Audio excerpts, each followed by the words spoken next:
3030, Edgardo Melgar en vivo comienza ya. Saludos amigos de 3030, qué bueno que están con nosotros. Gracias por su amable, gentil sintonía esta noche. Tenemos un programa sumamente especial. Hoy 20 de febrero, un programa sumamente especial. Hoy 20 de febrero. ¿Por qué es especial este programa?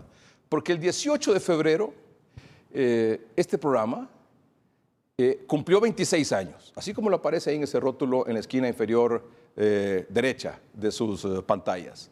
El 18 de febrero de 1996, este programa salió al aire. Y de ahí, de manera ininterrumpida, todos los domingos a las 8 de la noche, usted tiene, y ya es un hábito, su compromiso con 3030, el foro de entrevistas y debates más importante en Honduras. Yo estoy muy, pero muy agradecido.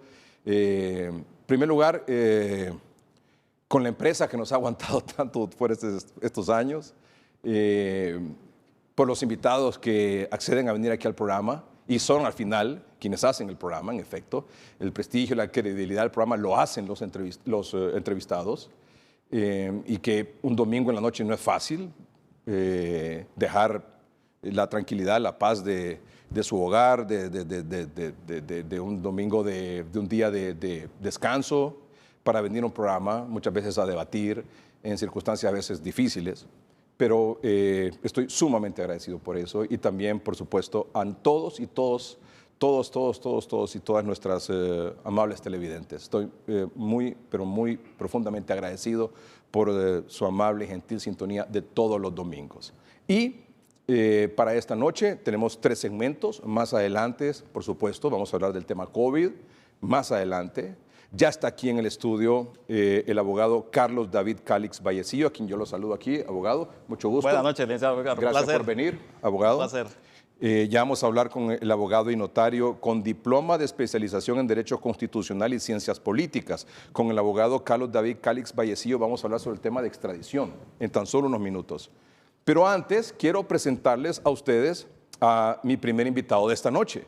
Pero no solo nos honra y es un privilegio para mí presentarles a nuestro primer invitado de esta noche, sino que además fue el primer invitado de 3030 hace 26 años. Yo tenía 27 años y él tenía unos 35 años. Abogado Edmundo Orellana, buenas noches. Un gran placer, Edgardo, comparecer, haber sobrevivido todos estos años para poder estar aquí con usted. Después de que fui su primer invitado, recuerdo cuando fui electo fiscal general de la República y que usted tuvo la fineza de invitarme. Y usted, la cortesía y la amabilidad de aceptar la invitación. Recuerdo que usted estaba en Tela impartiendo un seminario, entiendo, con todo el equipo ahí del Ministerio Público en ese entonces. Estamos hablando de 1996. El abogado Edmundo Orellana fue el primer fiscal general de la República. Y eran días complicados. Y él tuvo a bien venirse de ese seminario que estaba impartiendo allá en Tela con todo su equipo de trabajo del Ministerio Público y dijo, vamos a ir a 3030. Y fue el primer programa. Repito, yo tenía 27 años, el abogado tenía 35, ¿verdad? Más o menos. Casi. Un poco más. Bueno, un poquito, unos 37. Muy bien. Pero este programa ha durado tanto por la calidad de su conducción. Y los invitados nos sentimos honrados de ser invitados por usted. Por supuesto. Si no fuéramos. Pero es su calidad humana, su calidad profesional. Eso es lo que atrae en su programa. Muchas gracias, doctor. ¿Y qué les parece si nos vemos hace 27 años, un minutito, aunque sea? ¿Qué les parece? ¿Nos vemos? ¿Nos vemos? Claro, hay que recordarnos. Vamos.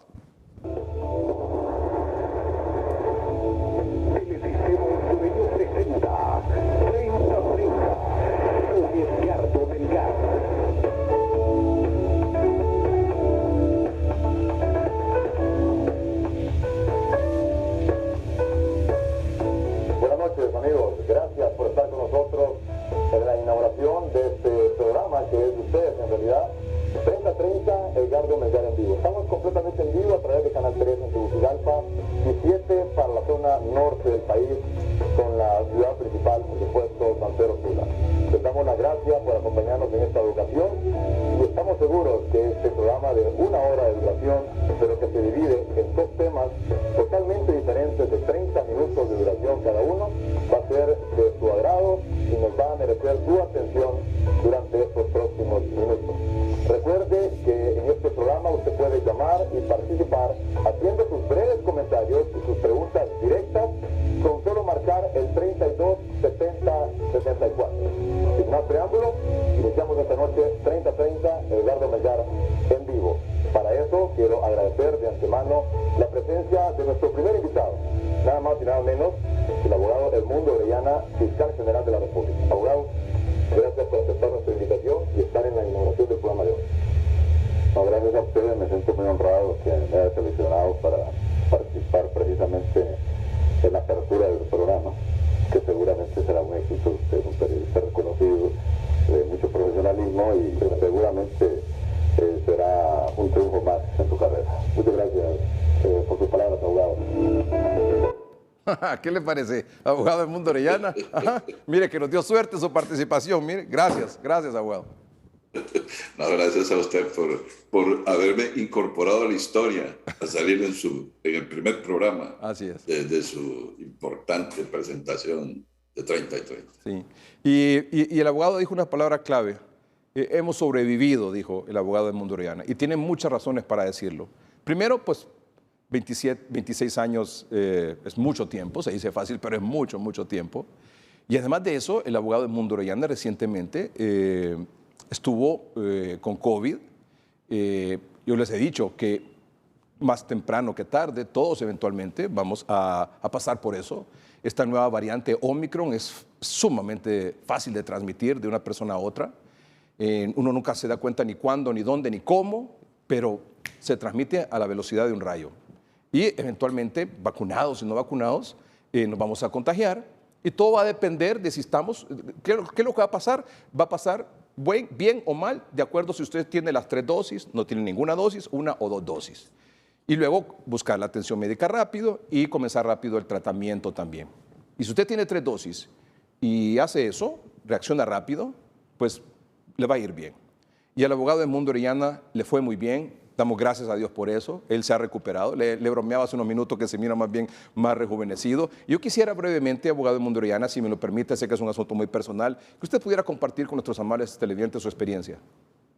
Por supuesto, creo que es importante decirle a todos los que nos están escuchando que yo tenía las 3 vacunas y me cuidé.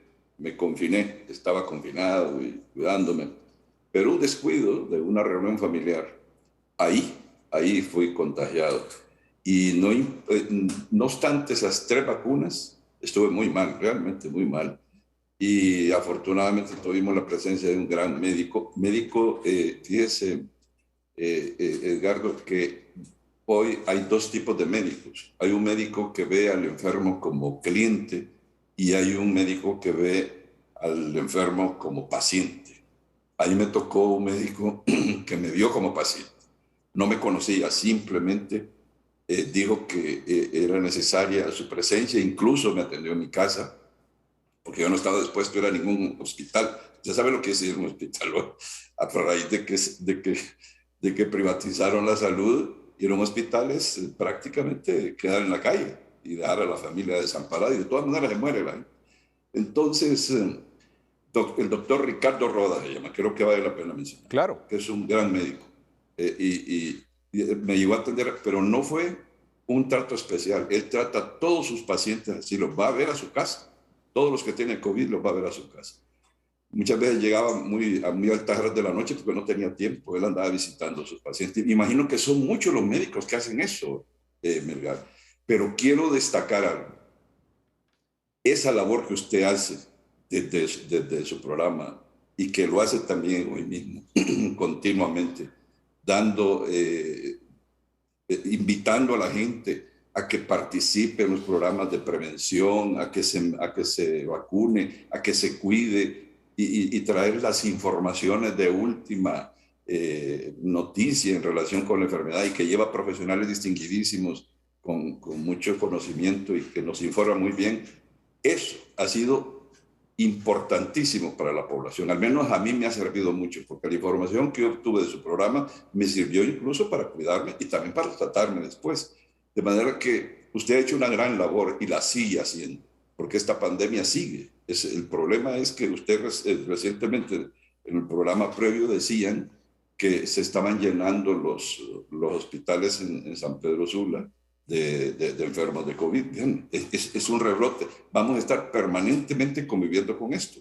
Y lo peor del caso, Edgardo, es que el hecho de que me haya dado no significa que yo estoy inmune. Ahí me puede volver a dar. Así es. Y esta es una enfermedad, y deben saberlo todos, es una enfermedad para matar viejitos. Por eso a nosotros nos afecta tanto.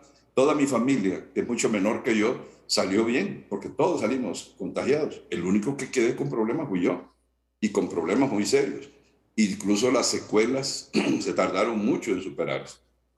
Todavía ayer me hice un último examen y todavía tengo algunos niveles altos que tengo que seguir bajando. De manera que me dicen que son aproximadamente unos 2 meses que tengo que estar bajo supervisión. Doctor, discúlpeme, ¿usted estuvo con oxígeno? Sí, tuve oxígeno, claro que sí. Y me nebulizaban a lo largo del día varias veces. Y al final del día, lo que le aplican a los que padecen de asma, también para abrirme los bronquios.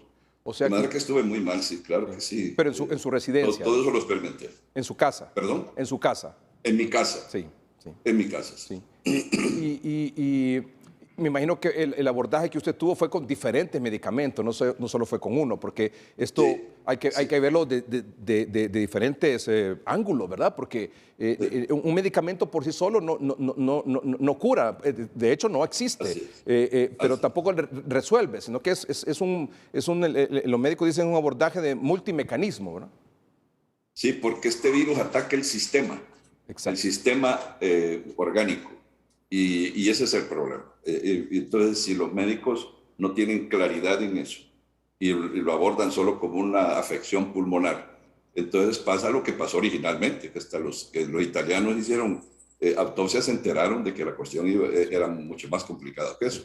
De manera que a la gente de mi edad es la que más expuesta está, más vulnerable definitivamente, porque hay gente con enfermedades persistentes, pero fíjese que lo puede superar. Yo tengo familias que han tenido cáncer, que son diabéticos y sin embargo superaron rápidamente. El problema de la edad sí es realmente una adición, un factor determinante para que sea más intensa el ataque del virus en el organismo. Así es. ¿Llegó a tener neumonía, doctor? No, eso no, porque el doctor estuvo siempre atento evitando que eso llegara a ese extremo. Pero todos los demás cuadros los tenía. Era un ataque brutal al sistema. Realmente lo vence a uno. Ni siquiera podía caminar, era una cosa terrible. Ojo, no podía caminar, doctor. No se podía sostener en pie. No tenía fuerzas. Sí, no habían fuerzas. No había coherencia tampoco. No sabía dónde estaba mareado. Era un problema serio. Llegué un momento a pensar que iba a perder alguna habilidad mental, sobre todo, porque a mí me gusta mucho leer, y a pesar de la enfermedad yo trataba de leer, y yo entendía los párrafos que leía, pero no los podía contextualizar. Y eso sí me preocupó. Le dije, doctor, tengo que quedar con problemas. Claro. No, me dice, eso así. Usted lo que haga, ya me indicó qué debía hacer y qué tomar, y eso lo superé afortunadamente. 3 cositas. Lo primero, con las 3 dosis, mucha gente dice, doctor, usted sabe que la variante esta Omicron, que es COVID, es leve. Ya ve usted que no lo es, a pesar de que usted tenía las 3 dosis. Y lo que usted mencionó, con esa palabra clave que también usted utilizó, doctor, el descuido en una reunión familiar, en la que usted cree, confía que los demás se han cuidado, que todos están con sus 3 dosis, que nadie tiene síntomas, ojo, porque estoy seguro que ahí nadie tosió, probablemente nadie se estuvo sacudiendo la nariz, nadie estuvo con un cuadro así febril incluso, y todo transcurrió bien, se quitaron la mascarilla en ciertos momentos, o no sé si en toda la reunión. Y ahí después pasó lo que pasó. Alguien se había descuidado, después apareció con síntomas y de manera responsable les avisó a todos, miren, estoy con COVID. Pues no nos avisaron. De repente empezamos a sentir los síntomas, todos. Peor, sí, todos a la vez. Sí. tenemos familia en San Pedro Sula, en varios lugares, entonces todos ellos se sintieron. ¿Cuántos días después de la reunión, doctor? Esto fue en Omoa. Estuvimos en alquilamos un lugar que solo nosotros estábamos, de manera que el que nos contaminó es alguien de la familia, indudablemente. Sí. ¿Y cuántos días después comenzaron con los síntomas? Se comenzaron a presentar los primeros síntomas. Yo como unos 3 días después comencé a sentir que todo, tos, mucosidad, empecé a sentir debilidad. Al día siguiente, ya como al 4.º día, ya la cosa se convirtió en algo serio. Ya yo sentí que realmente estaba afectado. Sí. Pero no sabía qué era. Ese es el problema. Que como no sabía qué era, yo no estaba enterado. La familia además no estaba conmigo, estaba afuera. Y cuando ellas se enteran que tienen COVID, entonces me llaman y me dicen que yo también tengo entonces. Y en efecto, yo decidí, bueno, les digo, decido quedarme aquí. Si ustedes van a repasar, ustedes me sacaron ahora, pero lo que van a sacar es un muerto de aquí. Pero no, al final trajeron el médico al día siguiente, aquí en mi casa, que vivo fuera de Tegucigalpa. Entonces, el médico me atendió y finalmente a los 2 días de estar yendo hasta acá, imagínense, venía hasta acá, me dijo, no, abogado, usted tiene que irse a Tegucigalpa, allá lo voy a atender mejor, usted sigue aquí y le va a ir mal. Entonces me tuve que ir, pero iba muy mal, muy mal. Y claro que nosotros los viejitos somos más tercos, ¿verdad? Ya cuando nos da algo así, dicen, no, yo ya, si ya me fui, ya viví suficiente. Sí. De manera, Sí. ¿para qué andar peleando contra los muertos? A mí me pasa con mis papás, doctor, que yo quisiera ponerles un candado, pero por fuera del portón, para que no salgan. Y eso sí ya están vacunados, ¿verdad? Pero imagínense antes que mire, que lo llamo, ¿y dónde están? No, es que oigo bulla ahí, no, aquí estamos, sí, pero ¿a dónde? Pero es que comienza el tartamudeo, ¿verdad? Que uno nos sorprende que andan en la calle, ¿verdad? Y cuando Claro, no viene ni siquiera, no, es que venimos pues. a la farmacia. ¿Y qué andan yendo a la farmacia? Yo puedo ir a comprar a la farmacia. No, que el otro día, que andamos comprando pan dulce. No, es que que andamos, siempre hay una excusa, doctor, siempre hay una excusa. Sí, cierto. Y el COVID, la pandemia sigue vigente, el COVID existe hoy, va a existir mañana, no sé cuándo vamos a terminar con este asunto. Y el COVID mata, doctor, claro. El COVID mata, desgraciadamente, pero claro. Así es. Sobre todo si usted no tiene las 3 dosis y si usted no reacciona rápidamente cuando se contagia, ¿no? Definitivamente, definitivamente. Yo comparto lo que usted dice en sus programas. Hay que ser lo más precavido posible. Y hay que estárselo diciendo a diario, así como usted hace. Sí. No cansa que usted lo esté diciendo, porque lo está diciendo con gente que está acompañado, con gente que entiende, que incluso nos invita a extranjeros que son autoridades científicas de Estados Unidos, Argentina, bien, ¿de dónde lo ha traído usted? Para que nos informen y nos digan.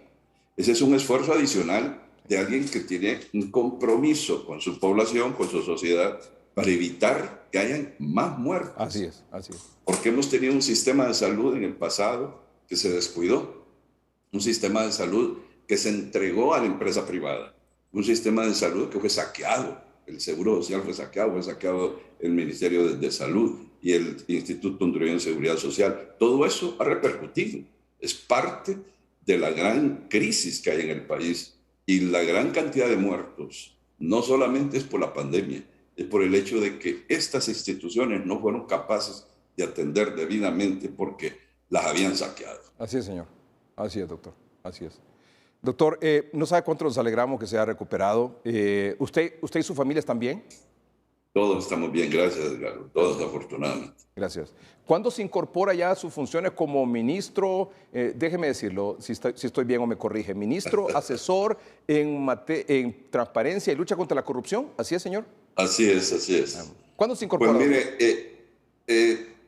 estoy en esta semana. Yo voy a estar ya definitivamente. He estado yendo solo a ambientarme para conocer el local, pero a partir de mañana voy a estar definitivamente ya en funciones.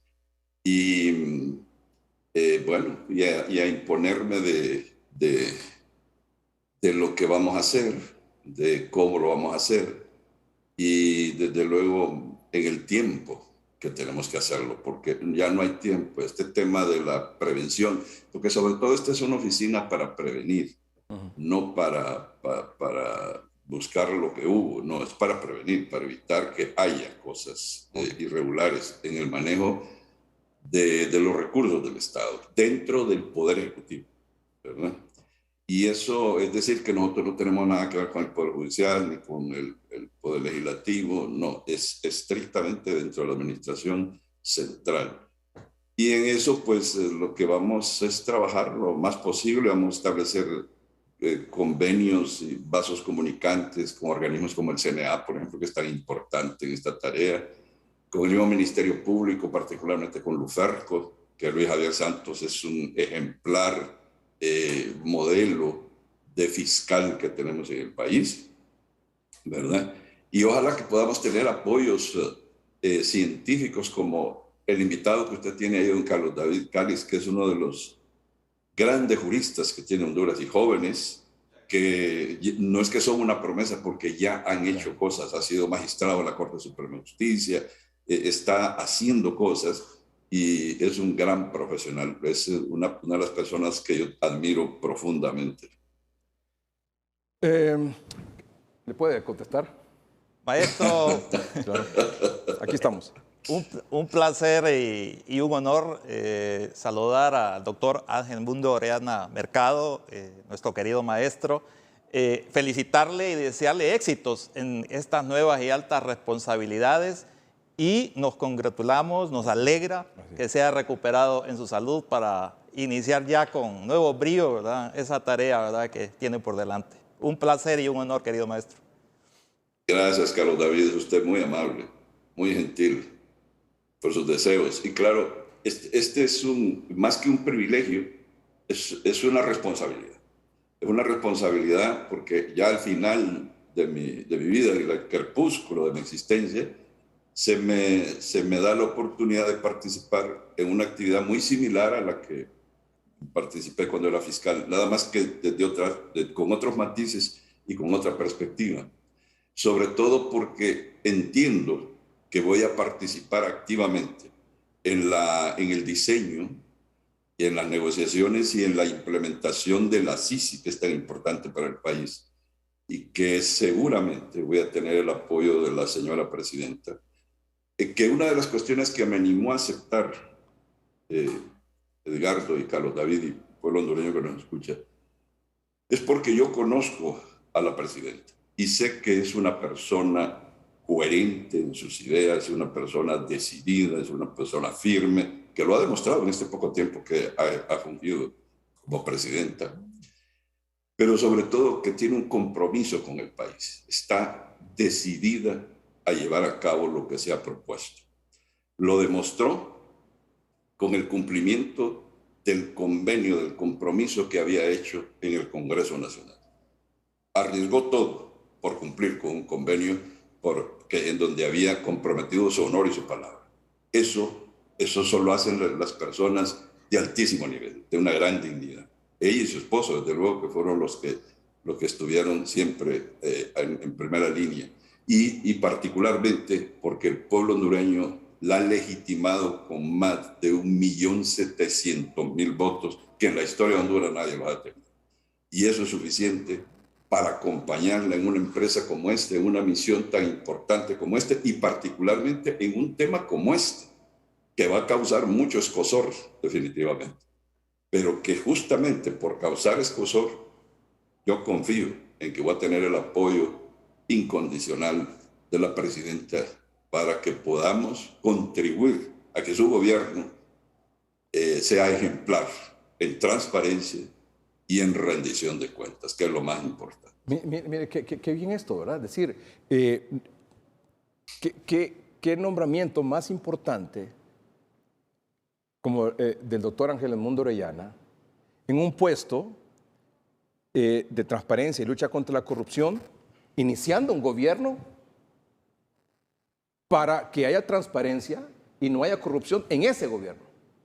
No es después, como dice el señor, sino que ahora.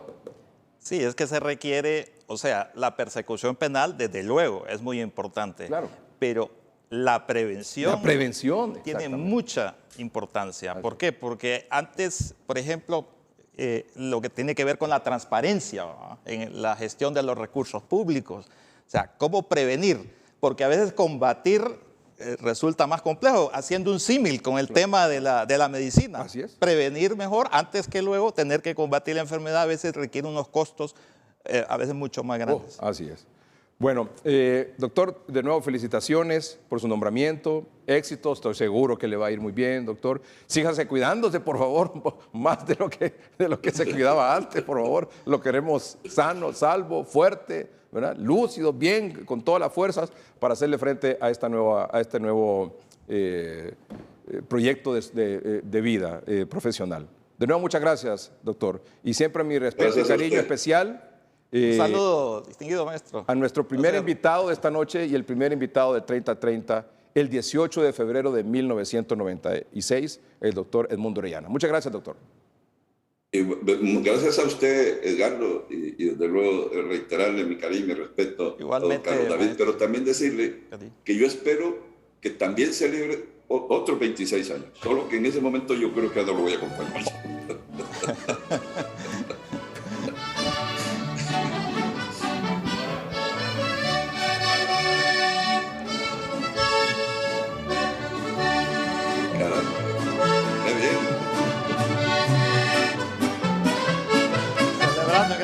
Felicidades, felicidades, felicidades en este día.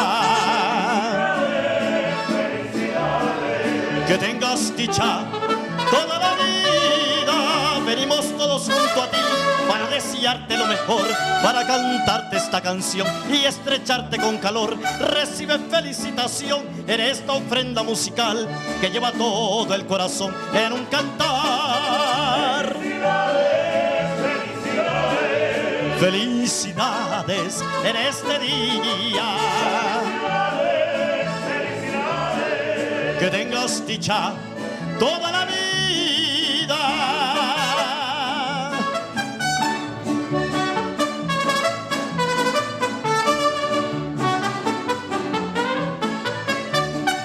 Que sea tu día de emoción con mis regalos para ti.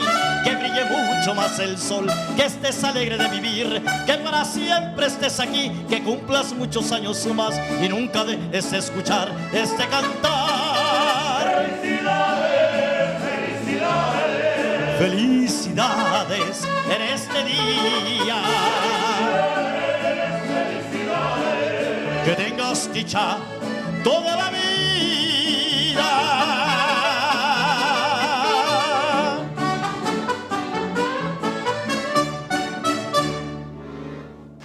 Muy bien.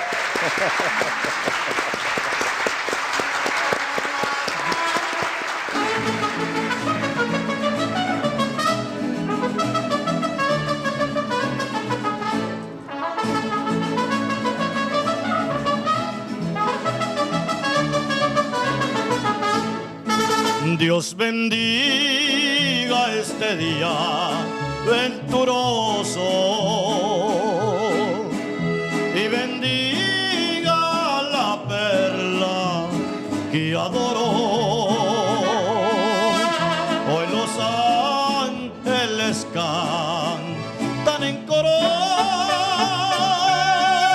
por los años que cumples, mi bien.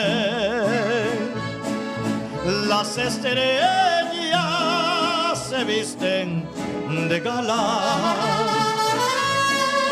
y la luna se llena de encanto al saber que hoy es día de tu santo.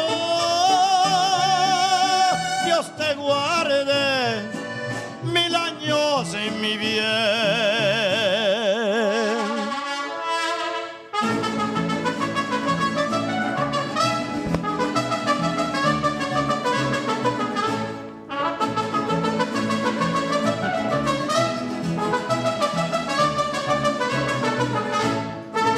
Las estrellas se visten de gala y la luna se llena de encanto al saber que hoy es día de tu santo. Dios te guarde 1000 años, mi bien.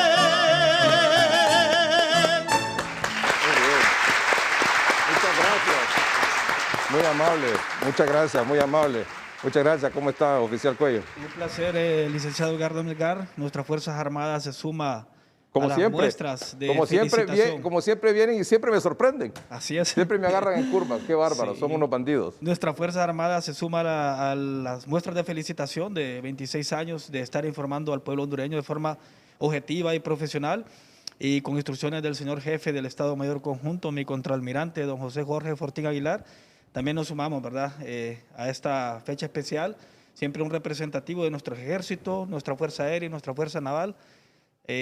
Muchas gracias. Haciéndonos presentes en esta Qué lindo el arreglo floral, fecha el especial. arreglo de frutas, el pastel y mire los 26 años con estos globos. Muchas gracias. Sí. Muy amable. Gracias a usted, licenciado, y nuestra Fuerza Armada siempre al servicio de la patria apoyando. ¿Verdad? Muy bien, muchas gracias, oficial, muy amable. Se lo agradezco. Gracias, gracias. Pero estos mariachis no son militares, ¿verdad? Sí, sí, son militares. Ah, sí. también, sí. Todos son militares, sí. ¿Pero en retiro o activos? Activos. Activos también. Sí. Bueno, pues más activos que nunca entonces. Sí. Muy bien, gracias muchachos. Gracias. Gracias, póngamelo por aquí, ahí, exactamente por ahí. Gracias, muy amable. Gracias. Sí, ahí está bien, ahí, gracias. Gracias, ahí. Mire, allá adornando al abogado. Al abogado. Y lo puede poner aquí también, gracias.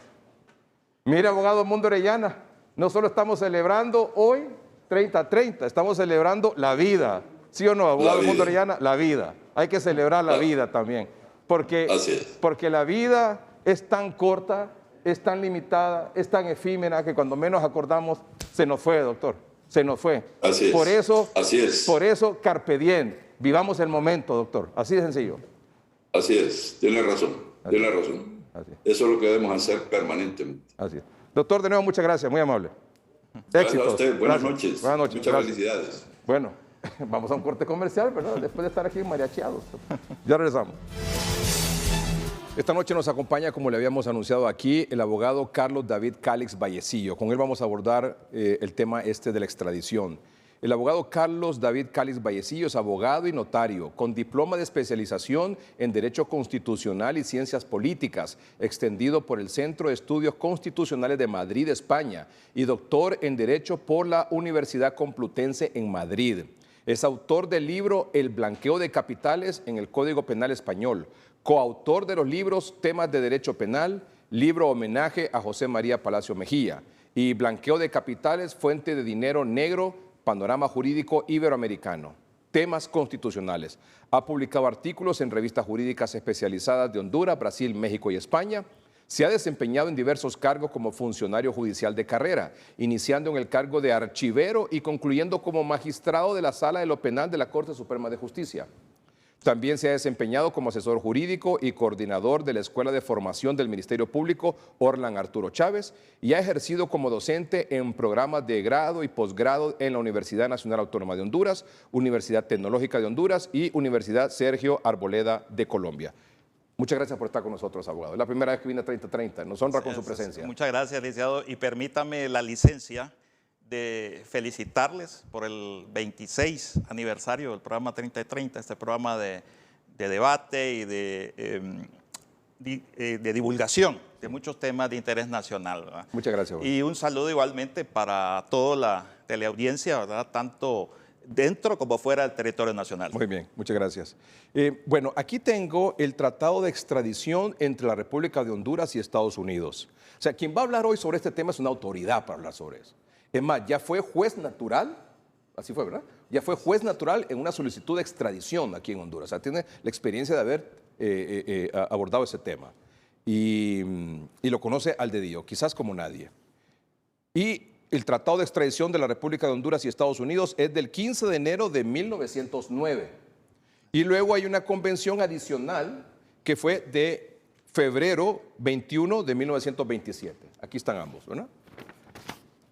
Este es el primero, este es el segundo, 1909 y 1927. Ah, muy bien, ahí está en pantalla, mejor todavía.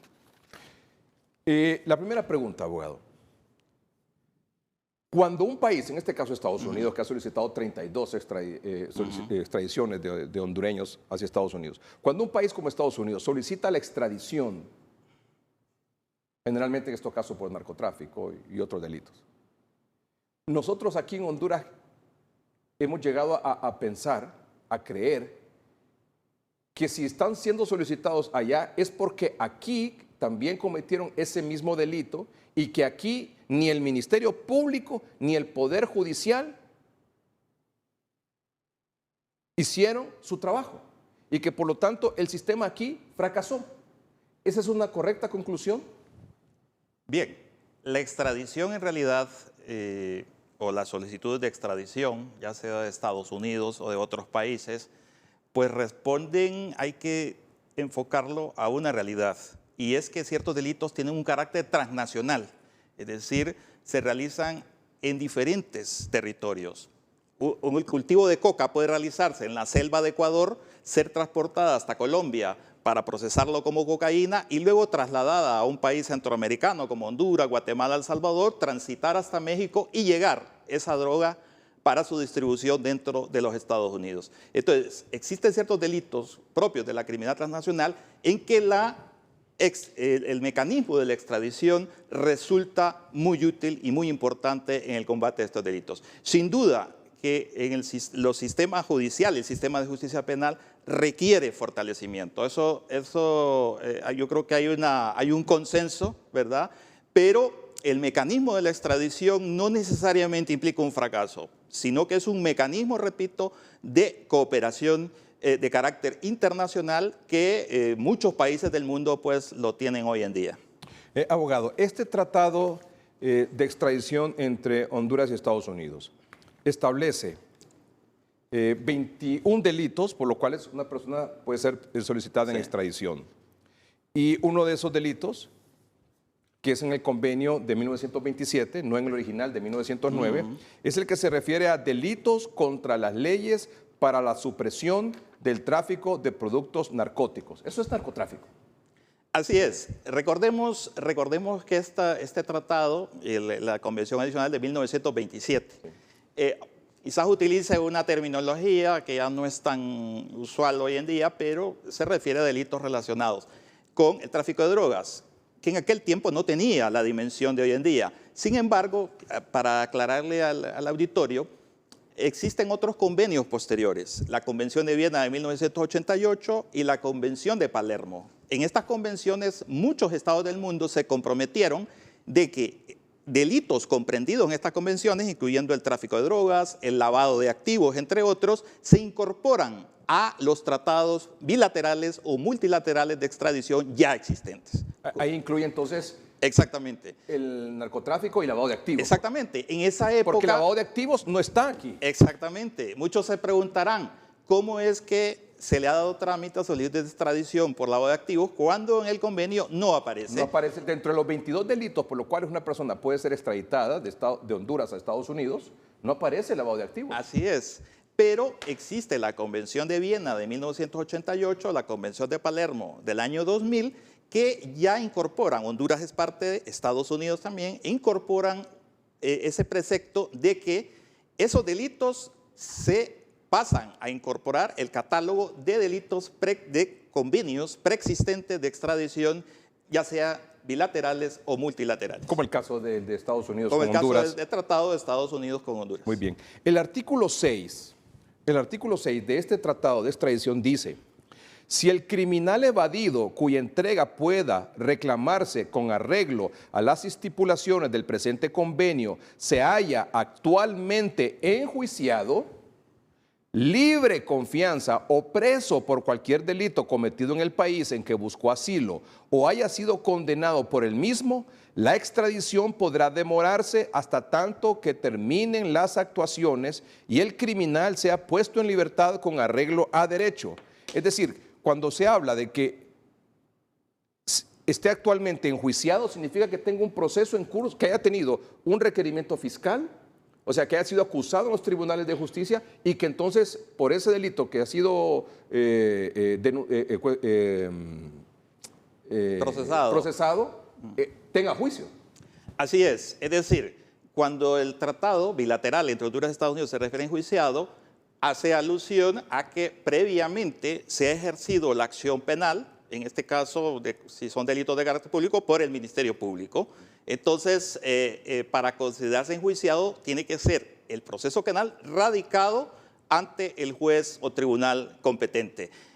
El diccionario panhispánico jurídico, que es un diccionario de la Real Academia Española, habla de enjuiciado. Enjuiciado se refiere, dice, a persona sometido a proceso penal previa interposición de la acción penal del Ministerio Público. O sea, es ilustrativo de este concepto y es el concepto que hasta ahora se ha manejado en los diferentes casos de extradición en Honduras en que se aplica esta figura, el artículo 6, que se le llama la extradición aplazada o diferida.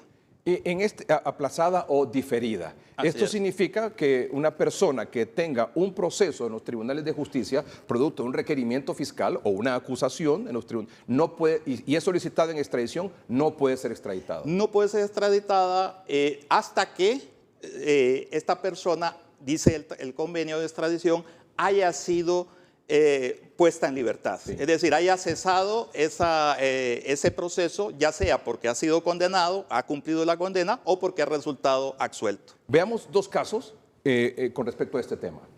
El caso de don Jaime Rosenthal, por ejemplo. Él fue solicitado en extradición, pero no fue extraditado porque tenía una acusación aquí, no sé por qué delito, pero no fue extraditado. Y después él falleció.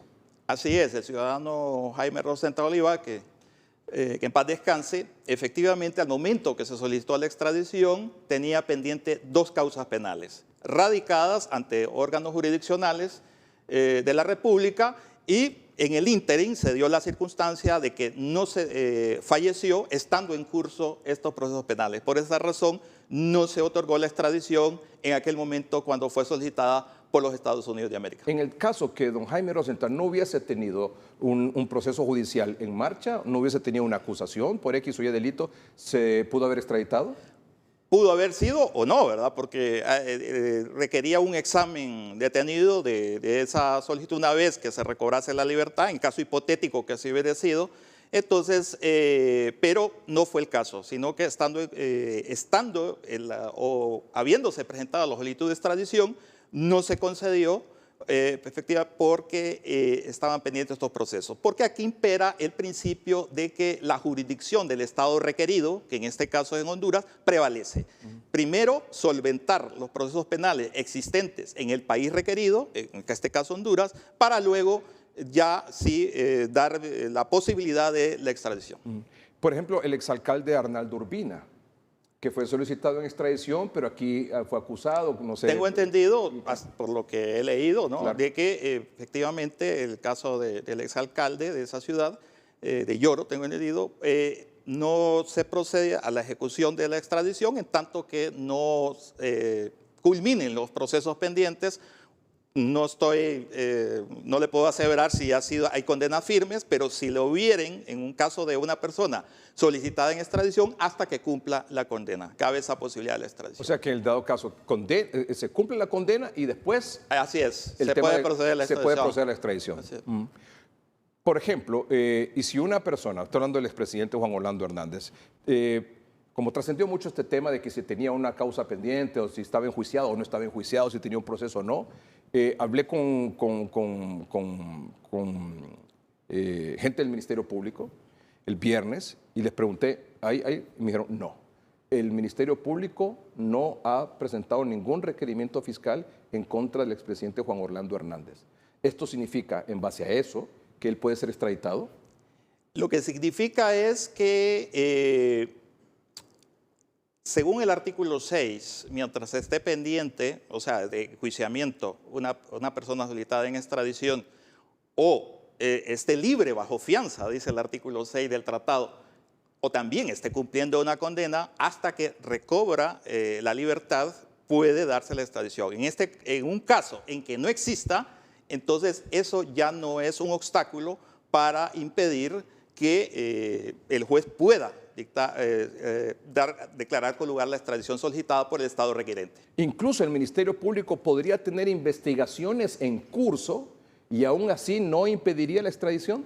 Lo que habla el tratado es de enjuiciamiento.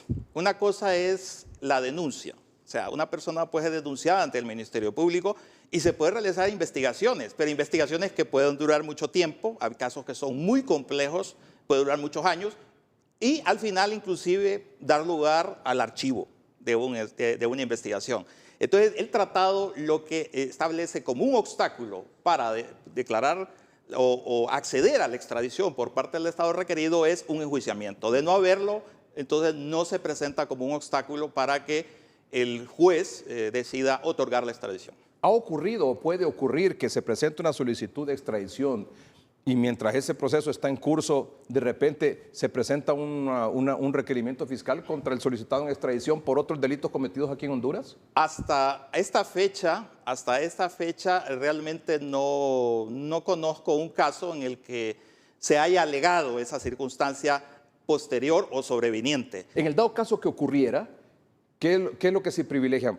¿La solicitud de extradición que fue primero o el requerimiento fiscal, la acusación que se presenta después? Esto es muy interesante la pregunta que usted hace. Es decir, el tratado, y no solo el tratado con Estados Unidos, el tratado, por ejemplo, con España, tienen esta figura similar, el artículo 8 del Tratado Bilateral de Extradición con España. En este caso, no distingue el tratado con Estados Unidos, no distingue o no regula esta situación. Entiendo que al presentarse un requerimiento fiscal, pues ello tendría que ser, un requerimiento fiscal tendría que ser considerado por el juez natural. Pero es algo que, sinceramente se lo digo, no conozco ningún precedente anterior que en el ínterin se haya presentado un requerimiento de esta naturaleza. ¿Y en ese caso podría ser ese sí un obstáculo para la extradición? Podría serlo, sí. Podría serlo. Sí. Mire cómo cambian las cosas, ¿verdad? Hace 20 días, 30 días, yo vi comunicados y declaraciones de mucha gente diciéndole al Ministerio Público que por qué no acusaba al expresidente Hernández, que por qué no lo acusaba de esto, de aquí, de esto y de lo demás. Y después de la solicitud de extradición, cuidadito, lo acusan, porque si lo acusan no lo pueden extraditar. Entonces, Bueno, ¿cómo es esto, verdad? Desde luego, ¿verdad?, que este tipo de asuntos genera pues mucha controversia, ¿verdad? Mucha polémica, son asuntos pues de interés público, pero yo creo que el ejercicio de la acción penal tiene que hacerse cuando los casos están listos, ¿verdad? Cuando se han agotado todas las investigaciones al momento y ejercerlas en el momento oportuno. Imagínese la que se hubiera liado aquí en Honduras si llega esa solicitud de extradición y resulta que hay un requerimiento fiscal por otra cosa. ¿Qué se hubiera dicho aquí? Que se presentó el requerimiento fiscal para que no lo llevaran. Sí, pero bueno, los juristas y particularmente quienes tienen tan altas responsabilidades en la jurisdicción, los jueces, pues tienen que tomar en cuenta todas estas circunstancias, ¿no?, para tomar la decisión más correcta y siempre apegada a lo que establece el ordenamiento jurídico. Abogado, ¿por qué en esta solicitud de extradición que hace Estados Unidos dice solicitud formal de arresto provisional con el propósito de extradición a los Estados Unidos de América del señor Juan Orlando Hernández, etcétera, etcétera? ¿Qué quiere decir? ¿Por qué piden un arresto provisional? Sí. ¿Hay diferentes tipos de arresto? Así es. ¿Y por qué en este caso es provisional? Sí, les voy a explicar. El tratado bilateral de extradición entre Honduras y Estados Unidos, recuerden que fue suscrito por ambos países en 1909. En 1909, cuando el desarrollo de las comunicaciones, pues no presenta el que tiene hoy en día, ¿no? Que hoy nos podemos comunicar en Japón o China, en las antípodas de Honduras, en segundos y de manera simultánea. Entonces, ¿qué sucede? Se establece un arresto provisional en tanto se formaliza la petición de extradición. El tratado habla de comunicaciones telegráficas, sí. O sea, mediante telegrama se podía pedir el arresto provisional y en aquel tiempo, no es como hoy que tenemos una comunicación extraordinaria, podía tardar acreditar ciertos elementos de investigación o indiciarios que sostenían esa acusación en el país requirente, en este caso los Estados Unidos. Por eso se establece ese plazo.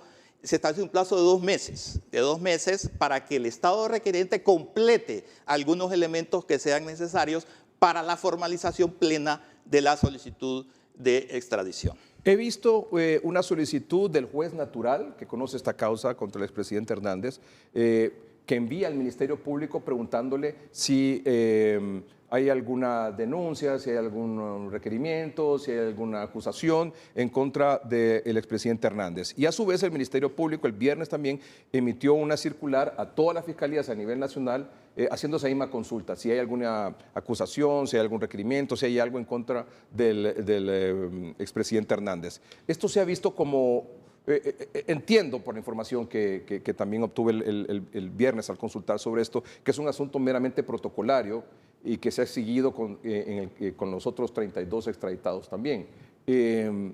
Pero también hay otra versión que dice, ¿será que están preparando alguna cosa para evitar la extradición? ¿Cómo lo explica usted? Bien, entiendo que las solicitudes van dirigidas a requerir información al Ministerio Público por una cuestión que es fundamental, y es que al Ministerio Público le corresponde, según el ordenamiento jurídico hondureño, el ejercicio de la acción penal. Entonces, es lógico que también se le requiere información. No conozco, obviamente, las interioridades ya del expediente mismo, pero también se ha pedido en otros expedientes en el pasado a los mismos tribunales de justicia, pedirles información si existen o no procesos pendientes. ¿Por qué? Porque precisamente este es uno de los obstáculos que el artículo 6 del tratado establece para no conceder la extradición, sino que para hacerla bajo la figura, la eventual de la extradición diferida o aplazada. Aunque el mismo juez natural, que es magistrado de la Corte Suprema de Justicia, puede hablarle ahí en los mismos tribunales, no sé, y decir, bueno, y usted y yo aquí públicamente nadie conoce que haya alguna acusación, algún requerimiento fiscal contra el expresidente Hernández. ¿Entendería que esto es como para formalizar más estos asuntos? Sí, recordemos que... ¿Esto es como para oficializar más estas cosas? Recordemos que para efectos de prueba, de acreditar determinados hechos dentro de un proceso de extradición, se requiere hacerlo de manera fehaciente, es decir, establecer de manera clara y precisa de que no existe o que una persona no está enjuiciada, como dice el artículo 6 del Tratado Bilateral. Y es la manera de corroborarlo es pidiendo información a quien la tiene. En este caso, el Ministerio Público, que lleva un registro de los procesos penales incoados en virtud del ejercicio de la acción penal pública, y al Poder Judicial, pues con mucho más razón, ¿no? Claro. La información que yo tengo y que puedo compartir con usted, no sé si usted sabe eso o no, pero es que el Ministerio Público va a contestar esto, me imagino que esta misma semana, porque hay un plazo, creo que 48 horas que el mismo Ministerio Público dio a las distintas oficinas a nivel nacional, en el que va a decir que probablemente hayan investigaciones por diferentes cosas, como por el tema de los hospitales móviles, qué sé yo, cualquier otra situación, pero que no se ha presentado ningún requerimiento fiscal. O sea, que en este caso no habría obstáculo para una solicitud. Es decir, el Ministerio Público, extradición. hay que distinguir entre lo que es la denuncia, que da inicio, en virtud de la denuncia, a una investigación, y lo que es el enjuiciamiento Son de una cosas persona. distintas. Es decir, Ya el enjuiciamiento implica requerimiento fiscal. Así es, ante un órgano jurisdiccional. Y como usted dijo, las investigaciones pueden estar ahí y pueden durar mucho tiempo. Pueden durar mucho tiempo, pueden lograr ser exitosas o al final pues determinarse que no hay responsabilidad o no existen elementos para sostener Pero una el tratado no dice que si hay una investigación o no, el tratado habla de enjuiciamiento, libre confianza o preso. Así es, pero enjuiciamiento, una persona simplemente denunciada no puede decir que está enjuiciada, o sea, por más que se le busque otra interpretación, tiene que estar radicado el proceso penal ante órgano jurisdiccional competente. Abogado, ¿quién decide la extradición? La extradición la decide en primera instancia un juez natural, y contra la decisión que otorga la extradición cabe recurso de apelación ante el Pleno de la Corte Suprema de Justicia, ¿verdad? Con exclusión natural con exclusión del juez de primera instancia. ¿En todas las 32 extradiciones anteriores se presenta siempre ese recurso? ¿Los defensores presentan ese recurso? En algunos de ellos sí. En otros inclusive han accedido de manera expedita, porque es un derecho que tiene el extraditurus o el extraditable, o la persona solicitada en extradición, de acelerar el procedimiento, y no se ha interpuesto el recurso. ¿Qué va a pasar en este caso del expresidente Hernández, en su opinión? Bueno, no me atrevo a hacer ningún vaticinio, porque es algo que será decisión pues del juez natural y eventualmente, ¿verdad?, del Corte Suprema de Justicia en pleno.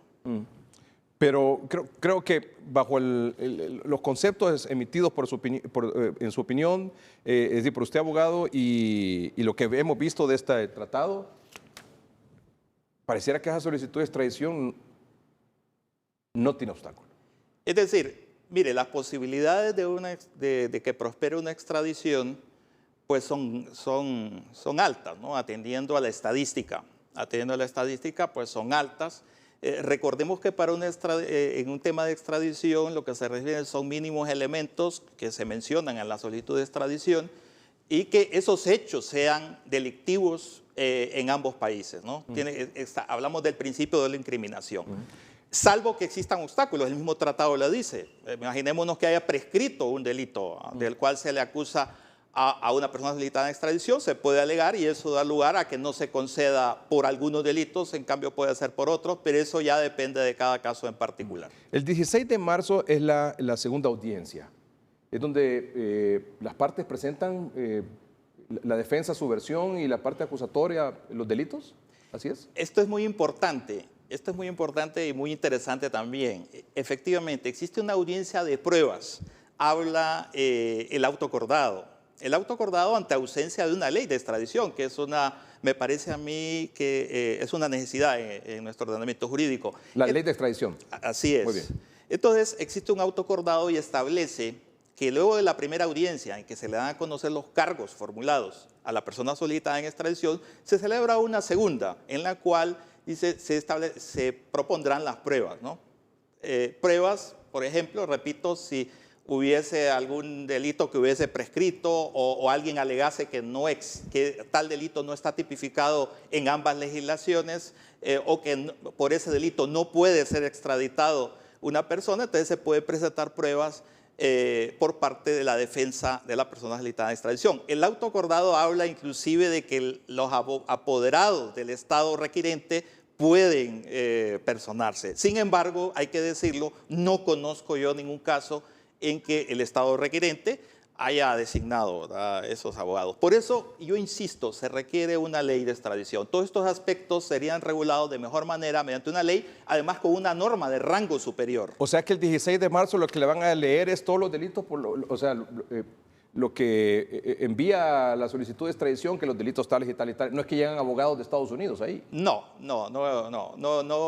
El auto acordado permite que el Estado requirente pueda acreditar, pero en la práctica eso no, hasta lo que yo sé, nunca ha sucedido. O sea que solo se le leen los documentos que... En la primera audiencia, recordemos, la primera audiencia es para darle a conocer los cargos que existen contra la persona solicitada en extradición, y en la segunda para las pruebas en las cuales la defensa de la persona solicitada en extradición para oponerse a la misma. ¿No?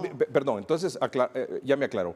Es para que la defensa presente pruebas oponiéndose al proceso de extradición. ¿Y eso es una sola sesión, una sola reunión o puede ser varios días? Sí, el auto acordado habla de una audiencia, pero admite la posibilidad, hay casos que serán más complejos que otros, ¿no? Habrá casos que un día, pero casos si tienen cierta complejidad pueden señalarse más sesiones, es decir, más sesiones dentro de lo que es la audiencia probatoria. Y el proceso entre que se solicita la extradición, se detiene a la persona solicitada en extradición y se extradita, ¿cuánto tiempo más o menos es promedio? Hay que tomar en cuenta que hay casos, muchos de estos casos interpuesto una apelación. Tengo entendido puede ser unos 3, 4 meses. Abogado, le agradezco mucho que haya participado esta noche. A la orden, y un placer. Y nos ha dejado sumamente claro. Gracias por compartirnos el tratado, que tiene un adicional, ¿verdad? El adicional es de 1927, que es el que incluye el delito de narcotráfico. Los 21 delitos anteriores no incluyen narcotráfico, tienen hasta trata de blancas, ¿verdad? Es decir, este tratado incluye delitos, por ejemplo, la bigamia. Sí, la bigamia. Delito de incendio, falsificación de moneda, pero recordemos que incendio, bigamia, violación, comercio carnal con menores de 12 años. Así es. O sea, son un montón de delitos. Pero recordemos que la Constitución dice que solo cabe delitos de terrorismo, tráfico de estupefacientes y luego también lo que son delitos relacionados con el crimen organizado. Si no reúnen estas características... Ahí está el lavado de activos. Sí, exactamente. Si no reúnen estas características, no procede la extradición de nacionales, en mi opinión, y por lo tanto impera un principio que se llama en latín et judicare, dedere et judicare. ¿Qué quiere decir? O entregas o juzgas. Si no entregas, tú te comprometes, por decirlo así en términos un poco coloquiales, a juzgarlo por hechos cometidos que tienen de competencia del Estado requirente. ¿Tráfico de armas es crimen organizado también? Se considera el tráfico de armas un delito relacionado con el crimen organizado, desde luego. Es el abogado Carlos David Calix Vallecillo. Es abogado, tiene una especialización en Derecho Constitucional y en Ciencias Políticas, extendido por el Centro de Estudios Constitucionales de Madrid, España, y doctor en Derecho por la Universidad Complutense en Madrid. Abogado y notario. Muchas gracias por haber estado con nosotros y dejarnos bien claro este asunto. Un placer. Gracias, abogado. Muy amable. Vamos a un corte comercial, ya volvemos.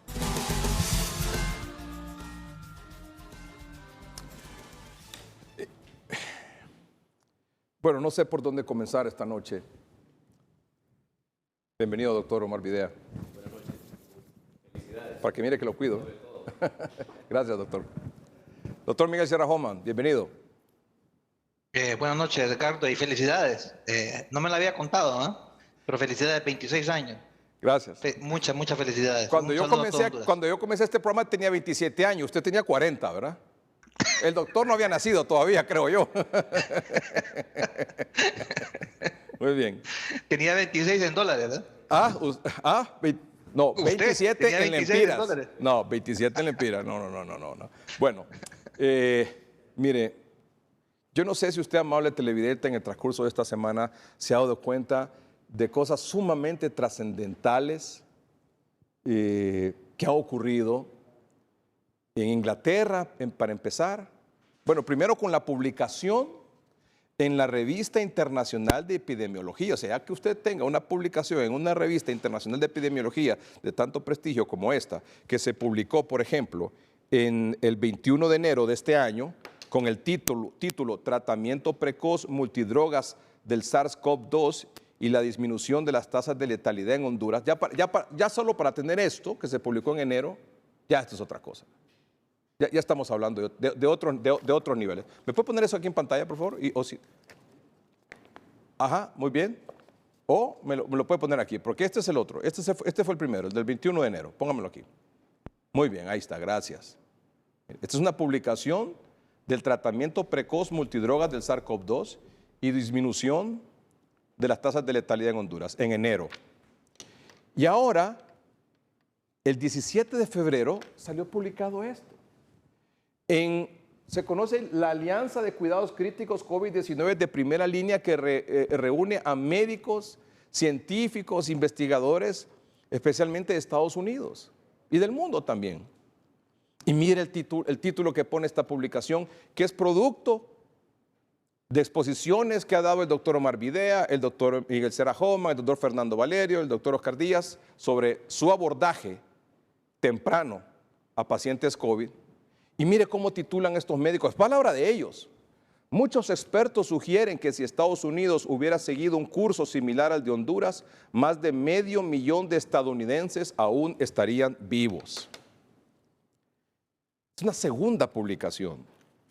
Y la responsabilidad de eso está en esos nombres que he mencionado, como el doctor Omar Videa, el doctor Miguel Sierra Homan, que están aquí, que ponen en alto el nombre de Honduras, en medio de tantas circunstancias por las que estamos atravesando y negativas por las que se conoce nuestro país. Gracias a ellos y a su equipo de trabajo, Honduras hoy suena a nivel mundial por el abordaje del tratamiento temprano que ellos idearon allá en marzo, abril, mayo de 2020, cuando no había vacunas, 0 vacunas, 0 tratamiento, 0 abordaje, 0 medicinas. Había confusión en el mundo producto de la pandemia, producto del virus del COVID-19.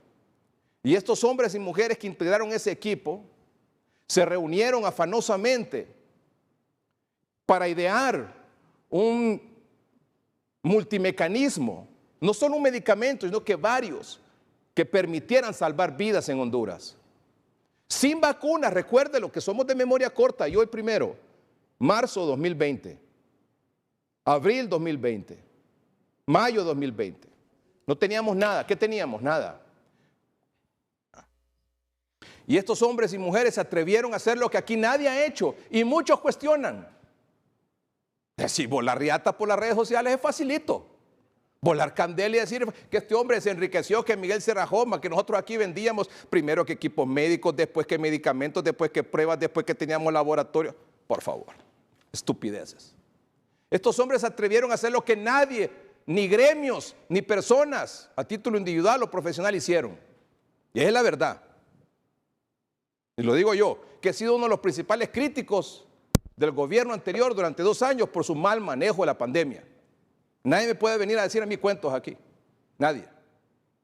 Y además conozco los resultados de gente cercana a mí, familiares, amigos, profesionales, etcétera, del abordaje del tratamiento de estos 2 que se dieron aquí en Honduras, tanto maíz como catracho. Yo, que he sido uno de los principales críticos, si no es que el más, en el manejo de la pandemia, de manera sistemática, todos los días, en 30-30 y en hoy mismo, del gobierno anterior, puedo decir que dentro de las cosas pocas buenas, entre las pocas cosas buenas que hizo el gobierno pasado, fue asumir esos tratamientos para salvar vidas. Y mucha gente y muchos gremios, por envidia, por egoísmo y por política, se opusieron a eso. Y mire que yo he sido crítico, y usted lo sabe aquí, del gobierno anterior en cómo manejó la pandemia estos últimos 2 años. Bueno, los últimos 2 años. Pero de las cosas pocas buenas que hizo fue ese tratamiento. Y permitir, y lo otro que se hizo, permitir que se abrieran los triajes, que aquí se propusieron en marzo, abril. Y no hay, vaya usted a Estados Unidos a ver si hay triajes. Y que hicieran brigadas médicas. Y que permitieran los laboratorios privados que también hicieran pruebas de antígeno y pruebas PCR. Después dijimos aquí que había que hacer las pruebas de antígeno porque el resultado era más rápido. Recuerde cuando aquí hacían una PCR y el resultado lo daban 45 días después cuando el cliente o el paciente ya se había muerto. Son cosas que usted debe tener en cuenta, que todos debemos tener en cuenta. Y esta gente, a pesar de la lluvia de cuestionamiento que hicieron, que no había estudios, que no había esto, que no había lo otro, salvaron vidas y hoy siguen salvando vidas. Siempre y cuando se haga este abordaje temprano.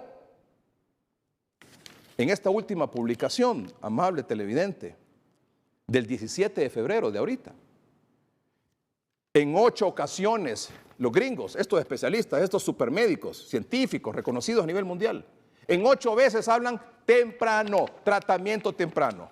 Y esta semana el CDC de Atlanta, que está ahí donde están los dioses del Olimpo, ¿sabe qué está diciendo? Busque un tratamiento temprano si su prueba COVID es positiva. ¿Cuál tratamiento temprano? Si en Estados Unidos no hay tratamiento temprano. Allá si usted sale con COVID le dan una acetaminofén y se vaya a su casa. Y cuando ya está con la temblequera aquí por la fiebre o los labios azules, va a buscar un hospital. ¿Cuántos estadounidenses han muerto en esas circunstancias? ¿Cuántos? Esa es la verdad. Esa es la verdad. Y solo médicos que han visto pacientes saben del valor de esto, porque es fácil venir aquí y tirar cieno cuando no se ven pacientes. Pero solo los que están entubando ahí, solo los que están con el paciente en la unidad de cuidados intensivos. Y no solo me refiero a estos médicos, me refiero a sus equipos y me refiero a todos los médicos a nivel nacional en los centros de salud. Me refiero a todos los médicos y enfermeras, auxiliares, profesionales, equipo técnico, hasta las muchachas, las señoras que limpian, que están en los procesos de limpieza e higiene de los hospitales, centros de salud, unidad de cuidados intensivos a nivel nacional. Gracias a ellos. Aquí no tenemos la cantidad de fallecidos que pudimos haber tenido si no se hubiera dispuesto de un tratamiento como este. Esa es la verdad. Y se tenía que decir y hoy se tuvo que decir. Y hoy se dijo. Esa es la verdad. Siempre y cuando el tratamiento sea temprano, le va a dar resultado. Y un multimecanismo, es decir, no es un medicamento. Ahí he visto yo un montón de estudios. Es que tal medicamento no funciona. Pues si es que solo el medicamento no le va a funcionar, si por eso este hombre le puso maíz y el otro le pusieron catracho. Cada letra significa un medicamento. Y en catracho una letra significa 2.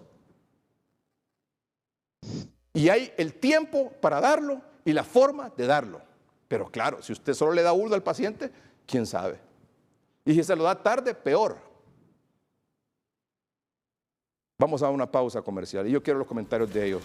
Pero yo quería desahogarme y decir estas cosas que yo no había dicho y que por tanto tiempo me he callado. Pero es la verdad. Y al que no le guste, pues bueno, ¿verdad? Pero es la verdad. No hay otra. Ya regresamos.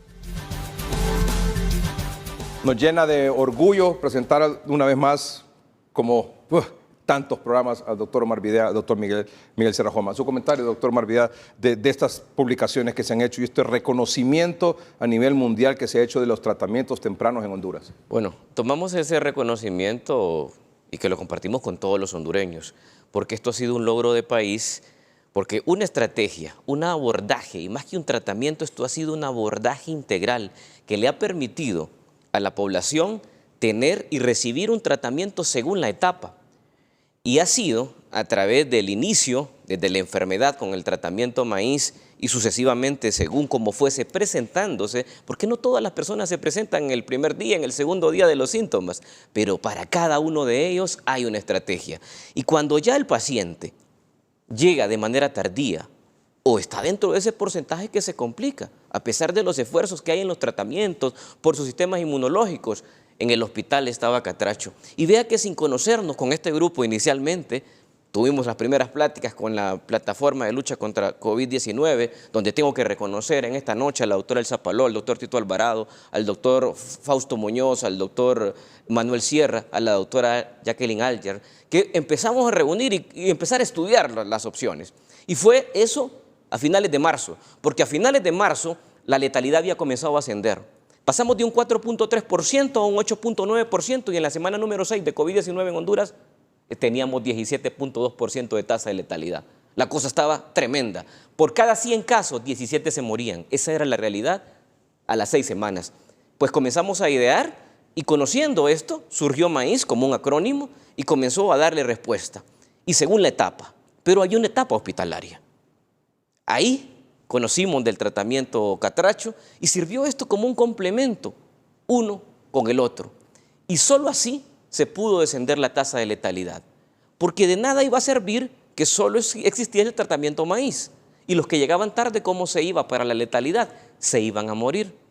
De nada hubiera servido que solo hubiese existido el tratamiento Catracho, porque había que esperar a toda la gente en el hospital, y con menos de 100 camas a nivel de las unidades de cuidados intensivos, con 300, 400 camas para 9 millones de personas, no podíamos jugar a esperarlos en el hospital, pero habían diferentes estrategias y ese abordaje integral, sin duda alguna, ha sido lo que ha descendido la letalidad en Honduras y es evidente porque cuando se instaura el tratamiento, comienza desde el mes de mayo a caer la letalidad a puntos de 4 hasta 2.6% que no se han vuelto a ver en el país. Doctor Miguel Serrajoma. Bueno, para mí pienso que es un logro nacional, el reconocimiento mundial, sobre todo del grupo de cuidados intensivos FLCC, que usted ha tenido algunos al doctor Barón, por ejemplo, que es miembro, lo ha tenido 2 o 3 veces, y a este grupo se han ido uniendo todos los países, grupos de intensivistas, grupos de médicos internistas, médicos generales, y bueno, a través de los últimos 2 años nos hemos ido uniendo al punto que ya somos 800,000 médicos. Pero en los últimos 2 meses, a través del doctor Valerio, Oscar Díaz, mi persona, el doctor Valerio, la doctora Paloma, Manuel Sierra, hemos estado presentando internacionalmente y salió esta publicación y bueno, y no me lo esperaba, sinceramente, es para mí un orgullo. Me emociono mucho. Y es para un logro para el país, para todo Honduras, para que sepamos que tenemos materia de exportación, clínicos de primera clase. Y es un éxito para todos, desde la presidenta hasta el último personaje, paciente que hay en Honduras, para los 9.5 millones de hondureños y 1 millón que hay afuera. Es un logro de Honduras. No de nosotros, de todo el país. Este artículo que se lo he publicado esta semana, y leo lo que dicen estos médicos, grandiosos, de los cuales ya nos va a hablar el doctor Villa, dice, haciendo referencia a estos médicos, los médicos hondureños implementaron lo que algunos consideran un enfoque novedoso para abordar el COVID-19. Se basó en la siguiente hipótesis: mediante el uso de un protocolo temprano de medicamentos altamente seguros, aprobados por la FDA, reutilizados y económicos, conocidos por ayudar a reducir la inflamación pulmonar, la interrupción del sistema inmunitario y la coagulación tanto en pacientes hospitalizados como ambulatorios, disminuirían las muertes por COVID-19. Luego también establece este artículo: sin embargo, haciendo referencia a estos médicos, no tuvieron tiempo de esperar para probar su teoría antes de actuar. Tuvieron que moverse rápidamente, confiando en lo que les decía su experiencia clínica colectiva y su conocimiento médico. Esta terapia funcionará. El virus no iba a esperar pacientemente mientras se realizaba un estudio doble ciego, controlado, aleatorio, a largo plazo, para probar la eficacia de lo que habían propuesto los médicos. Doctor Sierra Hoffman. Pues sí, en esencia ellos, la verdad que, como le digo, fue, usted puede entrevistar al doctor Díaz, al doctor Valerio, a mí, al doctor Videa, al doctor Paló por separado, a la doctora Sosa, y nos dábamos cuenta que las recomendaciones internacionales no estaban funcionando y no íbamos a mí se me murieron los primeros 7, al doctor Valerio también, y así, y no íbamos a esperar 6, 7, un año para empezar ¿me entiende? Había que darle respuesta a la gente. Y claro, tuvimos 90 días de ventaja, pero en esos 90 días estudiamos, compartimos la química que hubo entre los hondureños, los catrachos, de una llamada, como lo dijo el doctor Valerio en la entrevista, o sea, nos unió a todos, no solo a los médicos, sino que a microbiología, a enfermería y a los medios de comunicación, a la empresa privada, al Instituto Seguro Social, todos nos unimos, si usted recuerda. Entonces, y creamos a lo que nos parecía a nosotros la mejor evidencia, por la experiencia que teníamos. Y poco a poco, lo que pasó desde el hospital, poco a poco se fue viendo que era mejor empezar temprano, y ahora lo que está de moda, lo que funciona en el mundo, no es esperarlos en el hospital, como es el doctor Videa, sino que empezar temprano, en el día número. Tratamiento temprano es en los primeros 72 horas de síntomas. Y ahora con este virus, más bien en las primeras 24 horas de síntomas. Cualquier cosa que usted haga tarde en la medicina va a tener un resultado inferior a cuando se comienza temprano. Eso es una ley de la medicina, ¿verdad? Y la medicina se prueba a través de estudios, a través de publicaciones. Y los otros médicos tenemos que publicar para probar ciertas cosas. Y bueno, el tiempo pues no se puede publicar de un día para otro, porque viene un proceso difícil de jueces, de pares, y cuando ya está la publicación ya está revisado. Sí. Pero si nos ponemos en el 2020, no había tiempo para eso. Así es lo que ellos establecen aquí. Vamos a un corte comercial y ya regresamos. Bueno, cerramos el programa solo con esa frase. Muchos médicos, líderes en cuidados intensivos e investigadores de COVID-19 ahora estiman que si este país, Estados Unidos, hubiera desarrollado y promovido el tratamiento temprano para COVID-19, más de 500,000 estadounidenses, así es, ¿verdad? Sí. Más de 500,000 estadounidenses todavía estarían vivos, es decir, 500,000 de personas. Cerramos con usted, doctor. Bueno, una evidencia que no nos equivocamos cuando de buena intención buscábamos generar por nuestra formación una opción al país. Levantamos la mano, dijimos presentes, vamos a seguir en esta lucha porque esto aún no se termina, pero diciéndole, Honduras, les dimos respuesta y no solamente Honduras se enteró, sino que todo este movimiento, hoy el mundo se está dando la razón. Doctor Miguel Sierra Hoffman, cerramos con usted. Sí, bueno, volviendo al tema, para mí es un honor, ¿verdad? Como lo dijo el doctor Valerio, lo dijo el doctor Díaz, lo aceptamos humildemente en nombre de todo Honduras. Y yo, en nombre de mi persona específicamente, se lo dedico a la paz, porque no hay medalla más grande en mi vida que lo que ha sucedido en La Paz. Así que todo mi amor, todo mi corazón para el Departamento de La Paz, la ciudad de La Paz, el hospital de Roberto Soto Córdoba, porque no hay más prueba que esa. Lo que se hizo en La Paz, lo que hizo usted, lo que hizo toda la comunidad, es una muestra de que cuando Honduras se une, se logran grandes cosas. Muchas gracias, doctor Miguel Sierra Joma. Muchas gracias, doctor Omar Videa. Son un orgullo para Honduras, son un orgullo para mí, para este programa, para esta empresa. Nadie como ustedes se ha puesto de frente y nadie como ustedes ha levantado la mano desde hace 2 años de manera permanente para enfrentar esta situación y se han arriesgado como lo han hecho. Hoy el mundo lo reconoce y nosotros aquí en Honduras también. Muchas gracias a mis compañeros de Televicentro y Emisoras Unidas por este hermoso pastel para conmemorar el 26 aniversario de 30-30. Gracias a mis compañeros también y amigos de la Noche del Gol por tenerme paciencia. Gracias. A continuación, la Noche del Gol. Buenas noches y que estén bien.